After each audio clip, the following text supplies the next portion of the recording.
প্রথম গান্ধারীকে অন্য রকমের একটা চেহারায় পাওয়া গেল কখন জানেন? পাশা খেলার সময়। পাশা খেলার সময় গান্ধারী কিন্তু ওই যে যেখানে সবাই উপস্থিত আছে দেখছে পাশা খেলা কি হয় না হয়, যখন ওই কুরুসভায় পাশায় হেরে গিয়ে দ্রৌপদীকেও পণ রেখে হেরে গেলেন যুধিষ্ঠির, সেই সময় দ্রৌপদীর যখন বস্ত্র উন্মোচন করা হচ্ছে, সেই সময় গান্ধারী অন্য পুরস্ত্রীদের সঙ্গে নিয়ে চলে আসেন এবং চিৎকার করতে থাকেন, অভিশাপ দিতে থাকেন।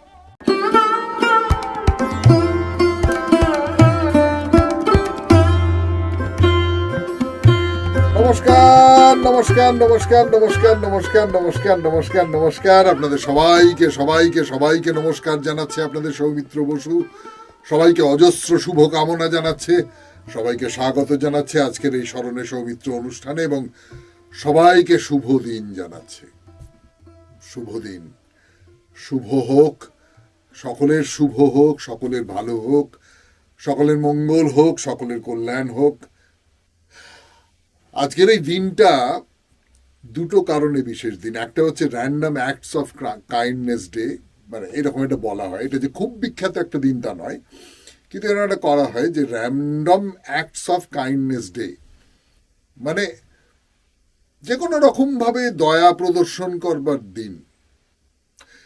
দেখুন, মানুষ মানুষের সঙ্গে সম্পর্ক তৈরি করবে। ওই যে একটা লাইন আছে না, যে জন্মেছে সে জন্মানোদের সাহায্য চায়। মানে চমৎকার লাইনটা না, যে শিশুটি জন্মালো সে এরকম হাতটা তুলে থাকে যে তার হাতটাকে ধরবে একটা, তাকে জীবনের পথে পার করে দেবে, তাকে শিক্ষা দেবে, তাকে বড় করে তুলবে, তাকে জীবনের যে দুস্তর পথ সেই পথ অতিক্রম করবার সাহস দেবে, প্রেরণা দেবে, তার তার যে কায়দাগুলো কৌশলগুলো সেগুলো সমস্ত বলে দেবে, তার যে নিয়ম কানুনগুলো বলে দেবে। তো আমরা এইরকম করে ভাবতে পারি যে আজকের দিনটায় আমরা প্রত্যেকে কিছু একটা ভালো কাজ করলাম, কিছু একটা দয়া দেখালাম, কোনো না কোনো মানুষের প্রতি কিছু না কিছু একটা দয়া দেখালাম। এরকম যদি আমরা করি, খুব ছোট্ট ছোট্ট কাজ সে সমস্ত, কিন্তু ভেবে দেখুন আপনারা যারা এই স্মরণে সৌমিত্র অনুষ্ঠানটা শোনেন, তারা যদি প্রত্যেকে কোনো একটা ভালো কাজ করেন, খুব ছোট্ট একটা সামান্য ভালো কাজ, তাহলে অনেকটা ব্যাপ্তি তৈরি হতে পারে সেই ভালো কাজের। টুকরো টুকরো নানান জায়গায় ছড়িয়ে থাকা, কিন্তু সবটা মিলিয়ে একটা ব্যাপ্তি কোথাও তৈরি হতে পারে। এইটা আমার নিজের মনে হয় এইটা একটা খুব গুরুত্বপূর্ণ ব্যাপার। 2 নম্বর, এই আজকের তারিখেই 1600 খ্রিস্টাব্দে আজকের তারিখে জিওর্দানো ব্রুনো বলে একজনকে পুড়িয়ে মারা হয়েছিল, জীবন্ত পুড়িয়ে মারা হয়েছিল। কেন না, তিনি বলেছিলেন যে পৃথিবী ঘুরছে, সূর্য স্থির। পৃথিবী ঘুরছে, সূর্য স্থির। পৃথিবী, যে পৃথিবীতে পোপ রয়েছেন, যে পৃথিবী ঈশ্বরের দান, ঈশ্বরের কেন্দ্র, সেই পৃথিবী ওই চাকর বাকরের মতো ঘুরে বেড়াচ্ছে আর সূর্য স্থির হয়ে রয়েছে। এইটা যে বলে সে বিধর্মী।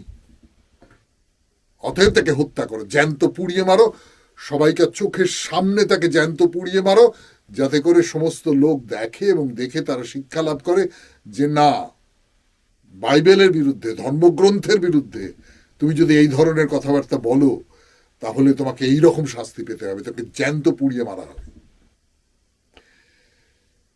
আজকের এই আমাদের দেশে, শুধু আমাদের দেশ নয়, পৃথিবীর অনেক বড় বড় জায়গায়, যেখানে ধর্মান্ধতা, সাম্প্রদায়িকতা, অন্ধতা, যুক্তিহীনতা সেইগুলো মাথাচাড়া দিয়ে উঠছে, সেই রকম দিনে জিওর্দানো ব্রুনোর কথা মনে করাটা আমাদের কর্তব্য। সেই কর্তব্যের কথা মনে করিয়ে দিলাম, দয়ার কথা মনে করিয়ে দিলাম। এবার তাহলে আমাদের অনুষ্ঠানে চলে যাই। প্রথমে পুরাণ কথা। পুরাণ কথা একটা অকল্পনীয় ঘটনা ঘটেছে। আমি এর আগের দিন, মানে আগের মঙ্গলবার, আমি গান্ধারীর সম্পর্কে কিছু কথা বলেছিলাম যে ওই গান্ধারীর শতপুত্র এবং এক কন্যা, তাদের জন্মের ইতিহাস এইটা বলা হয়েছিল, এবং বলে আমি বলেছিলাম যে গান্ধারীর গল্প তো শেষ হলো না।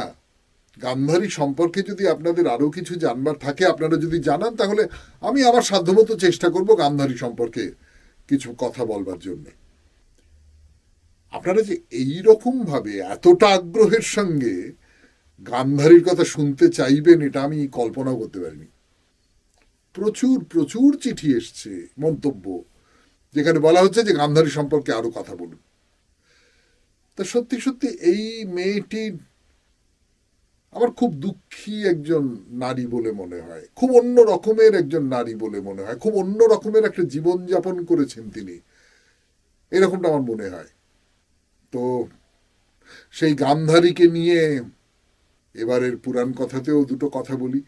আমি জানি না এই পুরাণ কথাতেও গান্ধারীর কথা শেষ করতে পারবো কিনা, কেননা লম্বা একটা জীবন এবং খুব অদ্ভুত একটা জীবন। কেন সেই অদ্ভুত জীবন, সেই কথাটা বলবো আপনাদের।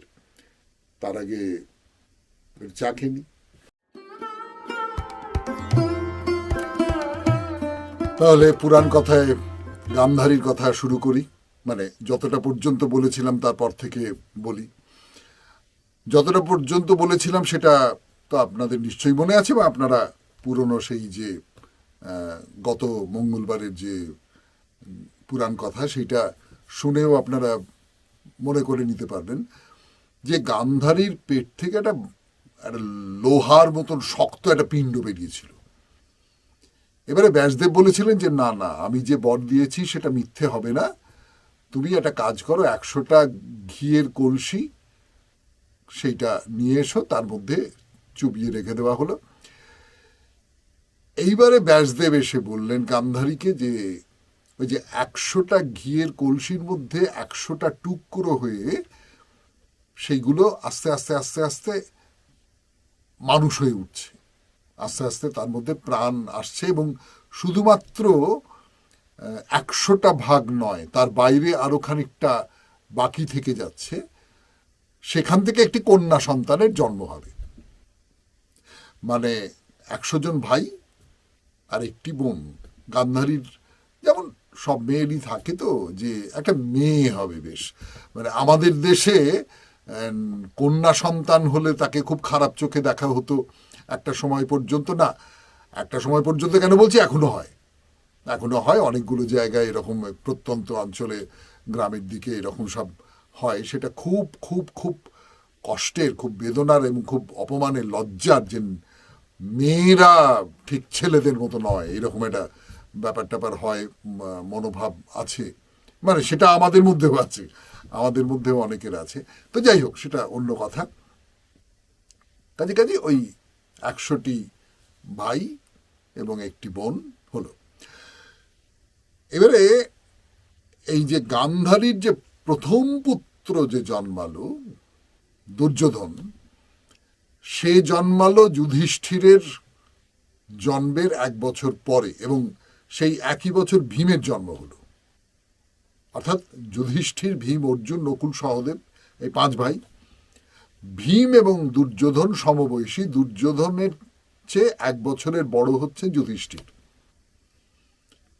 দুর্যোধন জন্মাবার সঙ্গে সঙ্গে খুব অকল্যাণ দেখা দিল। দুর্যোধন জন্মেই নাকি শৃগালের মতো চিৎকার করে উঠেছিল, এবং নানা রকম অকল্যাণ দেখা দিল। এবং সবচেয়ে যেটা মুশকিলের ব্যাপার, আমি অলৌকিকতা বাদ দিয়ে বলছি, ধৃতরাষ্ট্র ভুলে গেলেন, মানে মনে আনতে চাইলেন না যে সত্যি সত্যি যুধিষ্ঠিরই তো বড় ছেলে, পাণ্ডুপুত্র যুধিষ্ঠিরই তো বড় ছেলে, প্রথম পাণ্ডব। তাহলে আমার যে পুত্র হয়েছে তাকে দিয়ে আমি রাজ্য লাভের কথা, সে রাজা হবে, এই কল্পনাটা করাটা আমার ঠিক নয়। অথচ অন্ধ রাজা ধৃতরাষ্ট্র, তিনি এরকম একটা কল্পনা করতে লাগলেন। ফলে এই জ্ঞাতি কলহের একটা সূচনা কিন্তু ধৃতরাষ্ট্রের এই যে মনোভাব, এই মনোভাবটার ভেতর থেকে বেরিয়ে এলো। বিদুর আপত্তি করেছিলেন। বিদুর ধৃতরাষ্ট্রকে বলেছিলেন যে মহারাজ, এই যে আপনার পুত্রটি জন্মেছে দুর্যোধন, একে আপনি ত্যাগ করুন, ত্যাগ করুন, প্রবল অকল্যাণ নিয়ে এসেছে পৃথিবীতে, একে আপনি ত্যাগ করুন। ধৃতরাষ্ট্র শোনেননি। কিন্তু আমরা গান্ধারীর কথা বলছিলাম।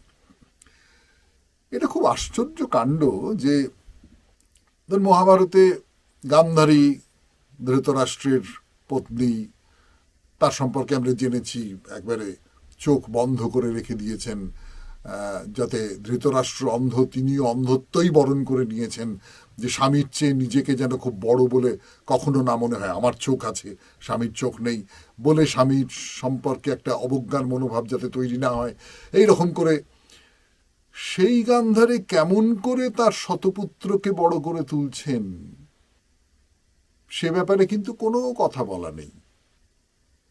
আমরা এইটা দেখতে পাচ্ছি যে গান্ধারী এই যে পুরো রাজবংশটার মধ্যে একজন সত্যিকারের মাতা, সত্যিকারের অসম্ভব অভিজাত, সত্যিকারের অসম্ভব মর্যাদা সম্পন্ন এক নারী হয়ে উঠছেন।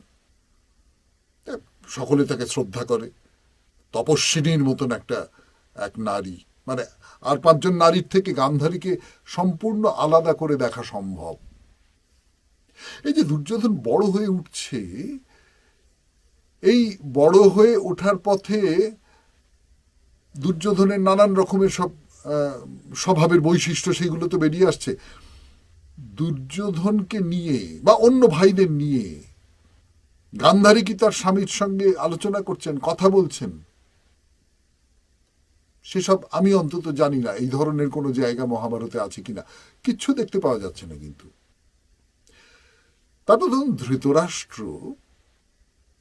ধৃতরাষ্ট্র জন্মান্ধ, সেই সূত্র ধরে তার ভেতরে কতকগুলো আমরা যাকে বলি কমপ্লেক্স সেই রকম তৈরি হয়েছে, জটিলতা তৈরি হয়েছে কতকগুলো।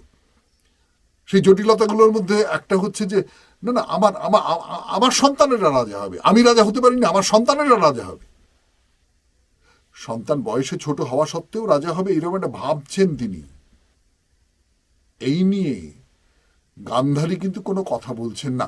আবার এটাকে যে খুব সমর্থন করছেন এরকমটাও বলা যায় না। তো রাজকুমাররা বড় হচ্ছে, তারা অস্ত্র শিক্ষা করছে, সেই অস্ত্র শিক্ষা দেখতে যাচ্ছেন গান্ধারী খুবই মর্যাদার সঙ্গে। তিনি রানীর মতন তার যে আসন, সিংহাসন, সেইখানে বসে। প্রথম গান্ধারীকে অন্য রকমের একটা চেহারায় পাওয়া গেল কখন জানেন? পাশা খেলার সময়। পাশা খেলার সময় গান্ধারী কিন্তু ওই যে যেখানে সবাই উপস্থিত আছে দেখছে পাশা খেলা কি হয় না হয়, সেইখানে কিন্তু গান্ধারী নেই, গান্ধারী যাননি। এর থেকে একটা ব্যাপার নিশ্চয়ই অনুমান করা যায় যে গান্ধারী বুঝতে পেরেছিলেন এর মধ্যে কোনো একটা গন্ডগোল আছে, এই কাজটা ঠিক হচ্ছে না, অধর্ম হচ্ছে। সবাই ছিলেন, সব কুরুবৃদ্ধরা ছিলেন, সবাই ছিলেন। গান্ধারী কিন্তু সেইখানে প্রবেশ করেননি, গান্ধারী অন্তঃপুরের মধ্যেই ছিলেন, এইটা খুব লক্ষ্য করার মতো।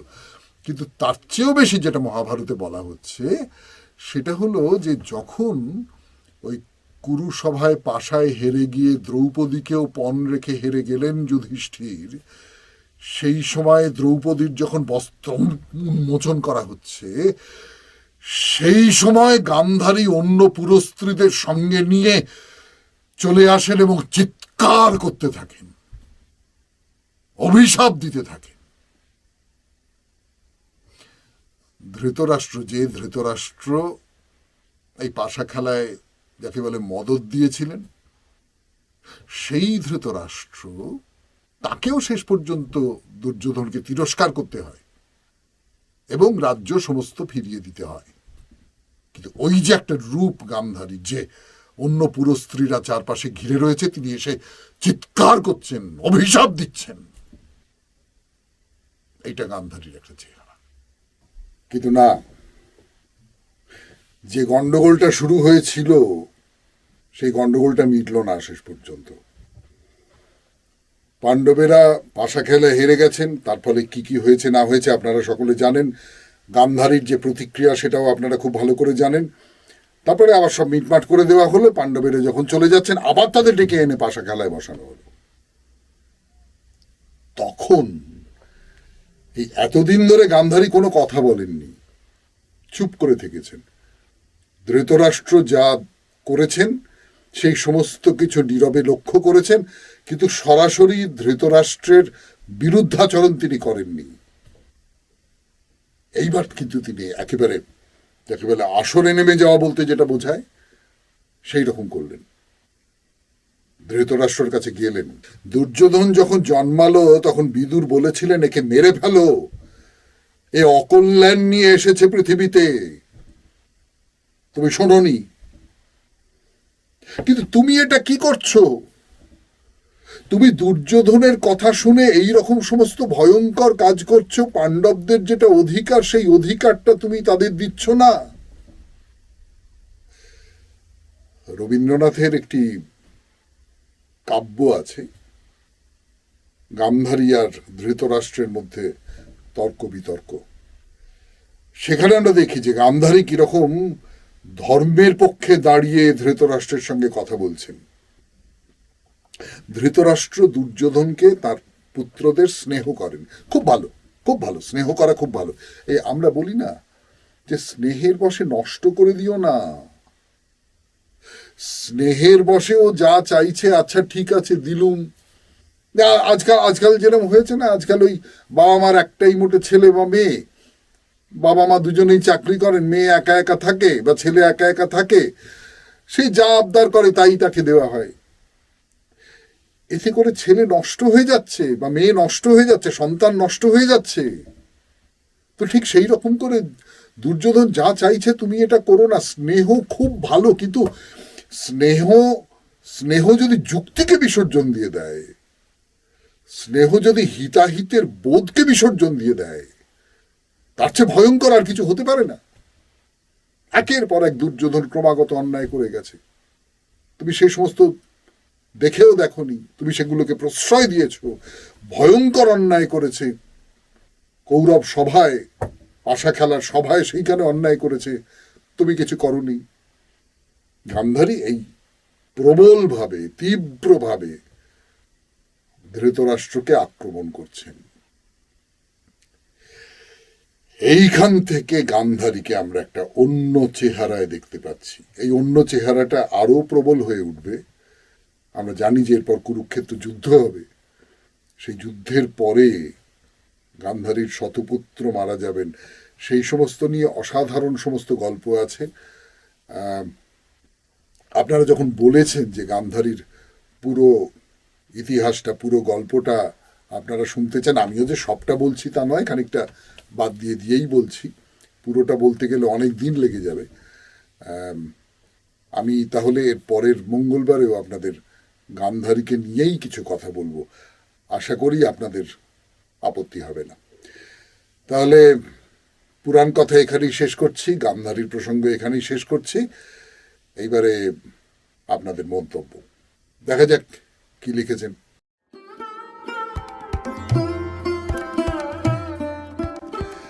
এবারে মন্তব্য।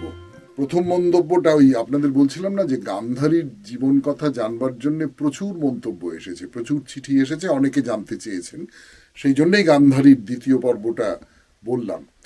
তো তাদের মধ্যে একজন কল্পনা দত্ত, তিনি এইটা জানতে চেয়েছেন এবং সেই সঙ্গে আরো একটা প্রশ্ন করেছেন। সেই প্রশ্নের আমার মতন করে একটা উত্তর আমি দেবার চেষ্টা করব। তার চিঠিটা পড়ি। কল্পনা দত্ত বাগনাম থেকে লিখেছেন। মান্যবর সৌমিত্র বসু মহাশয়, পুরাণ কথা বিশেষ করে মহাভারত আমার ভীষণ প্রিয়।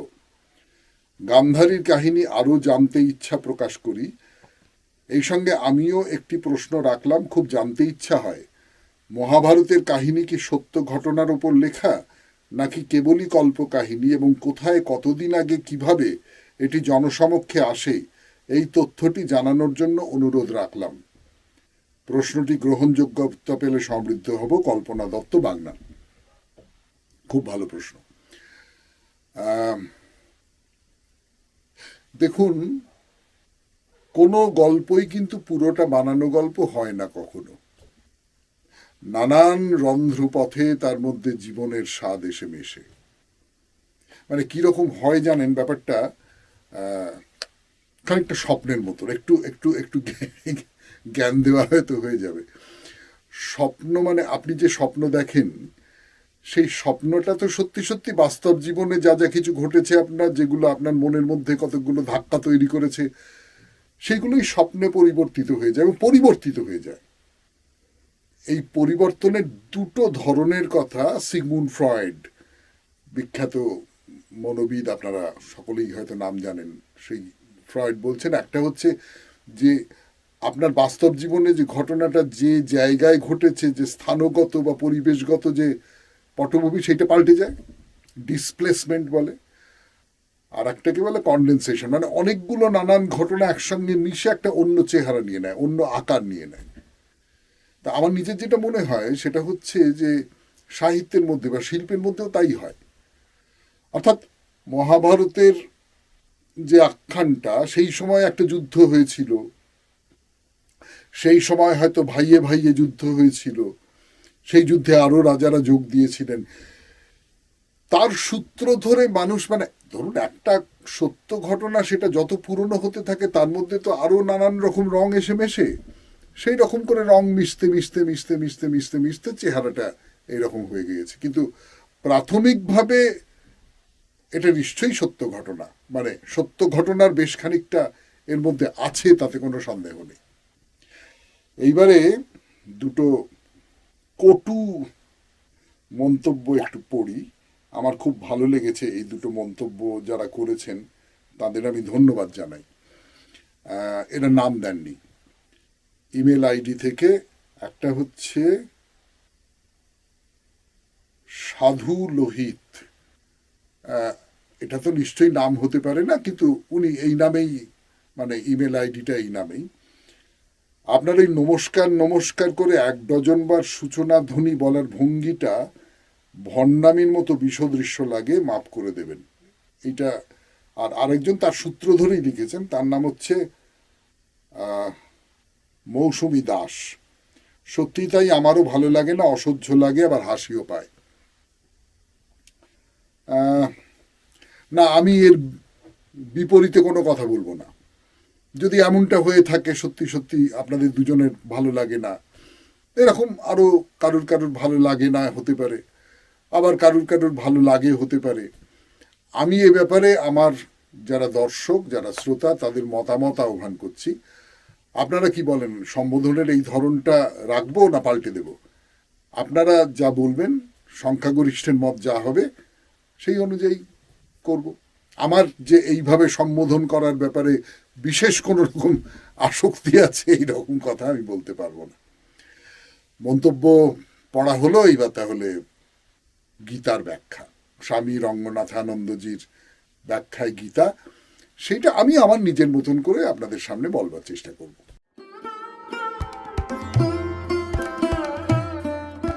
তাহলে এবার গীতার ব্যাখ্যায় যাই। স্বামী রঙ্গনাথানন্দজির ব্যাখ্যা, অনুবাদ, সেই সমস্ত নিয়ে গীতার একটা চমৎকার অসামান্য সংস্করণ আছে, সেটাই আমার মূল আশ্রয়। সেটাকে অবলম্বন করে আমি আমার নিজের মতন করে আপনাদের আমার চোখে কিভাবে ব্যাপারটা আসছে সেইটা একটু বলবার চেষ্টা করছি। এর মধ্যে যে কথাটা বলা হচ্ছে, স্থিতধি কিং প্রভাষেত কিমাসিত ব্রজেত কিম,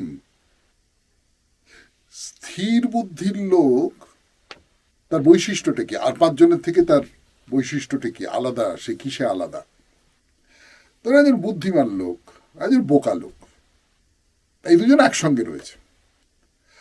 আপনি বাইরে থেকে দেখে কি ধরতে পারবেন যে বুদ্ধিমান আর বোকা, বা স্থিতপ্রজ্ঞ মানুষ এবং এমনি সাধারণ মানুষ, যে সাধারণ মানুষ নানান রকমের ঢেউয়ের দোলায় দোলায়িত হয়, সেই রকম সাধারণ মানুষ, এই দুজন মানুষের মধ্যে তফাৎ আপনি কি বাইরে থেকে শুধু মুখ দেখে বুঝতে পারবেন? না, পারবেন না। যিনি স্থিতপ্রজ্ঞ মানুষ, বা এখানে যেটা বলা হচ্ছে, প্রজহাতি যদা কামান সর্বান পার্থ মনোগতান আত্মন্যেবাত্মনা তুষ্ট স্থিতপ্রজ্ঞস্তদোচ্যতে। হে পার্থ, পরমার্থ দর্শনে প্রত্যজ্ঞাত্মাতেই পরিতৃপ্ত হয়ে যোগী যখন সমস্ত মনোগত বাসনা সম্পূর্ণরূপে পরিহার করেন, তখন তাকে স্থিতপ্রজ্ঞ বলা হয়। যে পরমার্থ দর্শন করবার পর সমস্ত মনোগত বাসনা যখন একজন যোগী তিনি পরিহার করেন, মনোগত বাসনা মানে আমার এটা চাই, ওটা চাই, সেটা চাই, এই চাই, সেই চাই, অমুক চাই, তমুক চাই, এই বাসনাটা আমার রইল না, আমি মন থেকে এগুলোকে চেঁচে বাদ দিয়ে দিলাম। একটা খুব চমৎকার ব্যাপার আছে, আপনারা ভেবে দেখবেন। আপনি কি খুব চান আমার এটা চাই, ওটা চাই, সেটা চাই, অমুক চাই, তমুক চাই, এটা চান? সাধারণভাবে আমরা একটা বয়সে পৌঁছেছি, এই বয়সে না আচ্ছা ঠিক আছে, পেলাম ভালো, না পেলাম ভালো। মানে এই ধরুন আমি আজকে দুপুরবেলা আমার একটা নেমন্তন্ন আছে, সব ভালো মন্দ খাওয়া হবে তো সে ভালো মন্দ খাওয়া পেলাম ভালো, যদি না পেতাম, যদি নেমন্তন্নটা না পেতাম, তাহলে যে আমার ভয়ানক মন টন খুব খারাপ হয়ে যেত, আমার চিত্ত বিকল হয়ে যেত, এরকমটাও না। একটা বয়সে পৌঁছে বাচ্চাদের কি হয়, না এটা দিতেই হবে, না এটা না দিলে, আমরা তো বাচ্চা নই, স্থিতপ্রজ্ঞ যিনি তিনি তাহলে মনের দিক থেকে বাচ্চা নন। এটা হলো 1 নম্বর কথা। 2 নম্বর কথা যেটা, সেটা হচ্ছে তিনি তার স্বরূপ সম্পর্কে জানেন। স্বরূপটা কি, আপনি কি, আপনি কে? আপনি যদি বলেন আমি তো ওই তো একটা অমুক জায়গায় একটা চাকরি করি, এত টাকা মাইনে পাই, এই এই এই এই না, আপনি সেটা না, আপনি তার চেয়ে অনেক বড়। আপনি আপনি ভেবে দেখুন, আপনি আপনি এই ভারতবর্ষের একজন নাগরিক, আপনি অনেকের চোখে আপনি শ্রদ্ধেয় বাবা, জ্যাঠা, কাকা, আপনি অনেকের খুব ভালোবাসার মানুষ। আপনি সেই সমস্তটা মিলে যদি দেখেন, আপনার ভেতরে কিন্তু অনেকগুলো বড়ত্বের ব্যাপার রয়েছে। সেই সমস্তটা ভুলে গিয়ে আমি খুব ছোট, আমি খুব সামান্য, এইটা যদি ভাবা, এই ভাবাটা কি ঠিক, এই ভাবাটা কি উচিত? 3 নম্বর যেটা বলছি সেটা হচ্ছে যে এই যে বাসনাকে পার হয়ে যাওয়া, অতিক্রম করা, এই বাসনাকে পরিহার করা। স্বামী রঙ্গনাথানন্দজি তার বইয়ে, এই যে বইটা ধরে আছি, এই বইয়ে একটা গল্প বলছে যে একজন ম্যাজিস্ট্রেট, সে তার অনেক সম্পত্তি, সেই সম্পত্তি সমস্ত কিছু একজন সাধুকে দিয়ে দেবে বলে ঠিক করেছে এবং সাধুকে দিয়েছে। মানে একজনের মারফত বলেছে যে উনি তার সমস্ত সম্পত্তি আপনাকে দিয়ে দিতে চান। তো সাধু বলেছে এই সমস্ত সম্পত্তিগুলো কেন আমাকে দেবে, আমি তো মৃত। মানে তার মানেটা হচ্ছে আমি তো মৃত, মানে হচ্ছে এই সব সম্পত্তিগুলো আমার কাছে মৃত। এই যে বড় বাড়ি গাড়ি, অমুক টাকা পয়সা, হেন তেন ইত্যাদি ইত্যাদি, এই সমস্তগুলো আমার কাছে মৃত, এর কোনো দাম নেই আমার কাছে। এবং আমি আপনাদের একটা প্রশ্ন করি, প্রশ্নটা হচ্ছে, ধরুন এই ধরুন স্বামী রঙ্গনাথানন্দজি যেটা বলছেন যে রেঙ্গুন থেকে যখন বোমা পড়ছে, জাপানি বোমা পড়ছে, এই সমস্ত হচ্ছে, রেঙ্গুন থেকে প্রচুর মানুষ পালিয়ে এদেশে পালিয়ে আসেন। এখানকার বহু মানুষ ভারতীয় বাঙালি, তারা ওই রেঙ্গুনে থাকতেন, বার্মাদেশ, তখনকার বার্মাদেশ, সেখানে থাকতেন, চাকরি বাকরি করতেন। আমার একজন সম্পর্কে দাদু সেই রকম করে পালিয়ে এসেছিলেন। আমি আরেকজনের কথা বলতে পারি, সুপ্রিয়া দেবীরা, মানে অভিনেত্রী সুপ্রিয়া দেবী, তারা ওই রকম করে জঙ্গলের মধ্যে দিয়ে এই করে ওই করে পালিয়ে এসেছিলেন। সেসব রোমহর্ষক গল্প আমি তার মুখে সেই গল্প শুনেছি, শোনবার সৌভাগ্য হয়েছে আমার, যে কীরকম বিপদের মধ্যে দিয়ে, কীরকম অবর্ণনীয় কষ্টের মধ্যে দিয়ে তারা চলে এসেছেন। সে কথা পরে একদিন যদি সময় সুযোগ পাই তাহলে বলবো। কিন্তু আপাতত যেটা আমার বলবার সেটা হচ্ছে যে এই পালিয়ে আসবার সময় মানুষজন নানান রকম সব সঙ্গে নেয়, ঘটি বাটি, এটা সেটা, টাকা পয়সা, হেন তেন, এই সমস্ত কিছু সঙ্গে নেয়। তারপর পথ চলতে চলতে মনে হয় যে না, এটা ভারী লাগছে, ফেলে দিলাম। ভারী লাগছে, ফেলে দিলাম। না না, এটা লাগবে, কি হবে এসব, ফেলে দিলাম। করতে করতে করতে করতে শুধু সে নিজেকে নিয়ে ফেরে। আমাদের যে গ্রামের বাড়ি, সেই গ্রামের বাড়িতে একটা আউট হাউসের মতন ছিল, সেখানে আমার মা আর মাসি খেলা করছিলেন। হঠাৎ জানলা দিয়ে দেখলেন একটা বিভৎস মুখ। মাসি হাউমাউ করে উঠেছেন, মায়ের সাহসটা খুব বেশি ছিল। তিনি, কে না, ওই দাদু। তিনি রেগুন থেকে পালিয়ে এসছেন, এর মধ্যে সারা মুখে দাড়ি, ক্ষতচিহ্ন, কালো হয়ে গেছেন, শুকিয়ে গেছেন।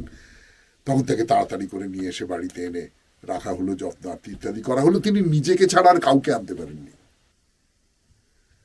আর কিচ্ছু নেই আপনার, কিচ্ছু নেই, কিচ্ছু থাকবে না, আপনি চলে যাবেন।